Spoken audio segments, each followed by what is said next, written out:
It's not talk, it's conversations. Arrow.net, ARROE.net. We are unplugged and totally uncut with Jeffrey Donovan. I'm good. How are you, Arrow? Absolutely fantastic. I'll tell you, the Law and Order, this has become such a weave in our wave. I mean, it's just amazing how many years this show has been a part of our lives. Yeah, can you imagine? They did it for 21 years. 20 years, and then now we're doing the 21st season. And they took a small break, and then SVU surpassed it as the longest running show, and we're on its heels. It's an incredible pedigree to be part of. What is it like to be a part of that storyline? Because I mean, people, in all honesty, Jeffrey, when people look at you, they look at your character. They see him. Yeah, Cosgrove is a thorny detective, and like he says, he speaks his mind. He's very old school, and I think old school has some negative connotations to it, as it should. But I think what's interesting about him, especially being paired with Anthony's character of Bernard, is Bernard's there almost like a guiding force, of saying, you know what, dude. It's a new world, and as it should be, and we've got to wake up to some new realities, and the way we did things in the past just don't fly anymore, and you got to be smarter. And I think that's what's kind of the cool angle that the writers have put, is he might be old and crusty in his ways, but he's smart enough to see the writing's on the wall. You can't do that anymore. And what is reminding of his kind of mantra is he wants to just find the bad guy. It doesn't matter who it is, just find the bad guy. And that's what kind of bonds Bernard and Cosgrove together. And on this side of the flat screen, we want him to find the bad guy too. And I think that's the reason why we're so glued to the storylines. Yeah, I think I had said this to someone else. I said, you know what? He might ruffle people's feathers, but who do you want to find your, right. The perpetrator of the crime against you or your family? Who do you want? You want the guy who's like pencils and saying there's too many files, or do you want Cosgrove? And I think most everyone will go, I want Cosgrove on my side. Yep. See, and right away I have this flashback of Dragged It. Just the facts. Just give me the facts. And that's what's so fancy about this, is that it's like it's almost like Twitter speak in a way. It's like, let's just get to the point. Let's get to the story. Let's make this happen.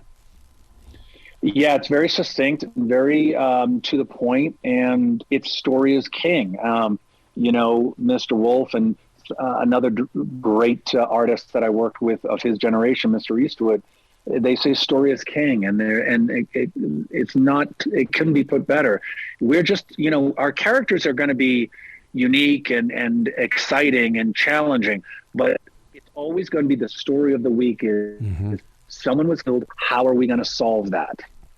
So when you guys took that break, did it rejuvenate you? Did it replenish the creative force in a way of saying, okay, we had a chance to go live the life, go learn some new street speak and stuff like that, and now let's get back into this action? I don't know. I don't know what anyone has learned other than me, is to say, it took a pause for whatever reason it did, but now I think that there is a new energy. There's a new excitement. And a whole new cast other than Anthony and Sam. There's a whole new cast that brings it a new, fresh look. And maybe it's going to be an exciting another 20 years. Who knows? Well, I'm shocked that you guys have not made that transition to true crime podcasting in the way that, because I could sit there and just listen to the show and still just envision everything going on. Well, that's interesting.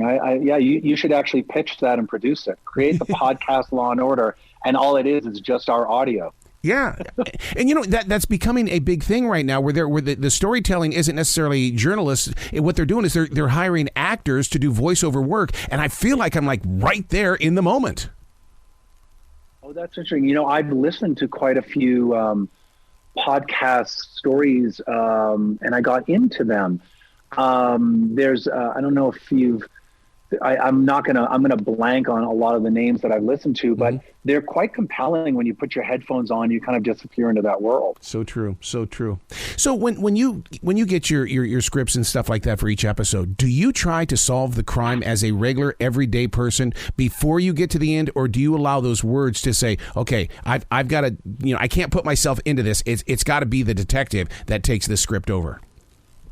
Yeah, as an actor, you just have a job to do. You're not the viewer. We don't get the luxury of kind of sitting back and going, "Oh, I wonder what's going to happen." You have to investigate into the role, what the story is trying to kind of depict this week. What the writer's intent.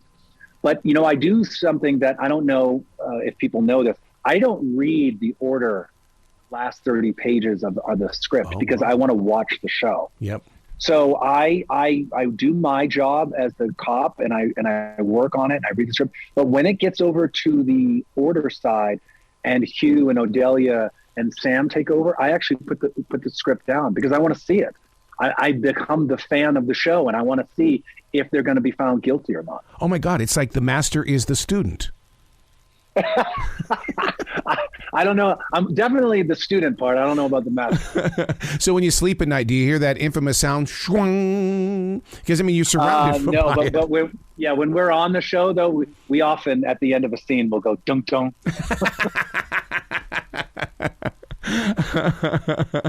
It's our own little internal punctuation. How has binge watching television changed you as an actor in the way that we can go on to streaming and pick up any year, any season, and pick up, because when you're meeting people and stuff like that, they may be in season 3 and it's like, oh my God, how do I catch up here? Right. Or you've seen it all and they're on episode 2. Yeah. And that's also the flip side danger of it. Well, it's the only thing that really has changed is I've started to say things like, what episode are you on Ozark? Yeah.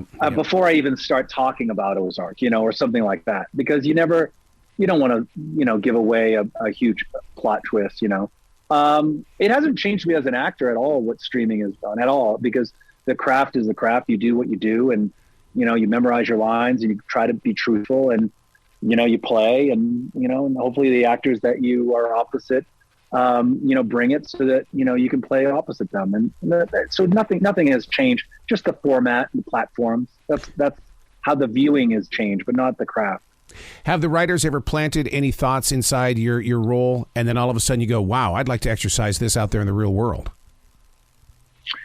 No, I remember when I was doing Bird Notice, I'd get an interesting spy tip, and they'd go, I'd be asked, do you ever try that out in real life? And I'm like, no, I'm not a spy. I'm not a detective. I'm just an actor pretending to be one. Do you ever look at real news and think of things like that? Like you say, wow, we could cover this on Law and Order, or we've already done that. I already know where this is going. I think this show is true to the rip from the headlines, pedigree. Mm-hmm. And, for example, this week touches on your kind of business of radio broadcasting, and the shock jock says some inflammatory things and causes someone to go do a crime. Mm-hmm. And the question is the source of that inflammatory remark liable? And it's a debate about free speech.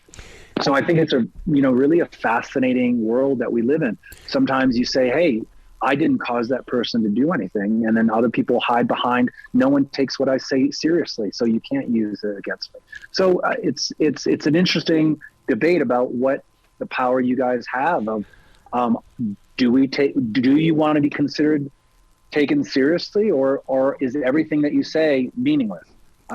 So it's an interesting debate. Interesting that you bring that up, and I'll probably have to use this episode in my lectures at universities, because I always say that people on the radio are more powerful than a Southern preacher, because we can get you to buy things, we can get you to call us, we can get you to do things that a preacher can't do.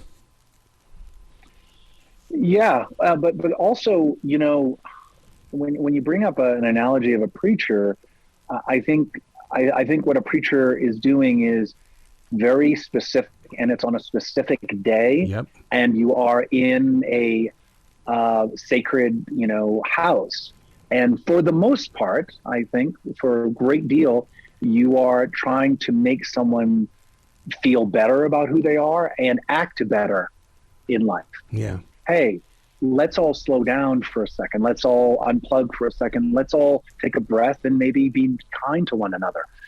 For some reason, for whatever argument you have, that doesn't get advertisers, or that doesn't pay the bills. So you have to say things that might be inflammatory at the least and incite at the worst. And so you can see that it's not in people of certain positions' best interest to be blasé. Do you think that's because of? Do you think that's because it's the power of theater of the mind, that once we plant inside that mind and we can sit there and influence it? Because I'm not a shock jock. I don't have the guts to do that kind of stuff. But I did grow up through the Howard Stern years.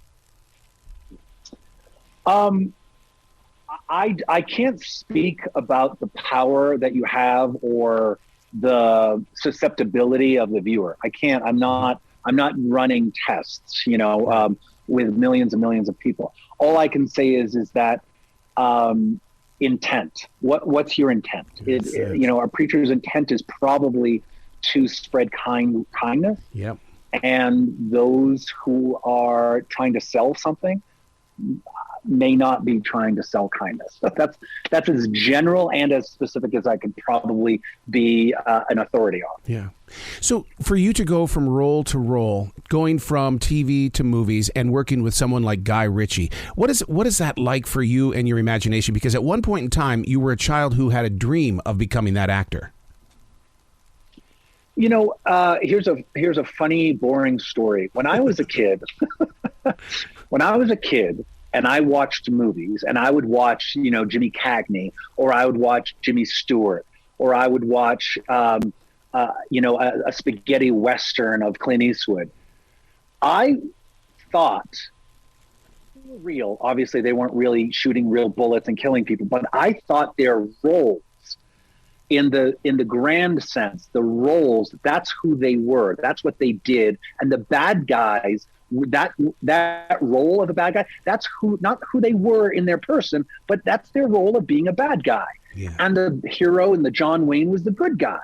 So it was always confusing to me. Then I saw the good guy and the bad guy on the red carpet being nice to each other. Yes. I thought, how strange it must be to have to fake that you like one another. I know it's a weird metaverse that I lived in, that the good guy and the bad guy had to live those roles in real life. So that is a boring way of saying I didn't actually know acting was a profession. I didn't know that you got paid to do it. And so very early on, someone had to tell me, hey, dingbat, they're just pretending, they're acting, and they get paid to do that. So that was an exciting time for me to know, hey, this is a profession.